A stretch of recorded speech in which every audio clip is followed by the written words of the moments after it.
Hi friends, my name is Sakshi Teckchandani. I'm the founder of PB India, Planet for Plants and Animals. With that being, I'm also a third year student of the École Intuit Lab currently pursuing visual communication and digital design. This week, we at École Intuit Lab had the workshop week like every year, and each year keeps getting better with new learnings and exploration.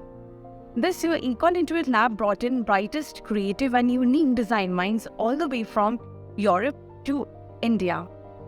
This was a week-long workshop, and I would like to present to you all our works of various students who participated in the Green Living and Sustainability workshop, conducted by illustrator Ms.Josie Bitar from Beirut, but currently residing in Switzerland. Lovely to see how educational institutions in India, such as École Intuit Lab, is aiding environmental consciousness amongst the youth through research and visual communication design.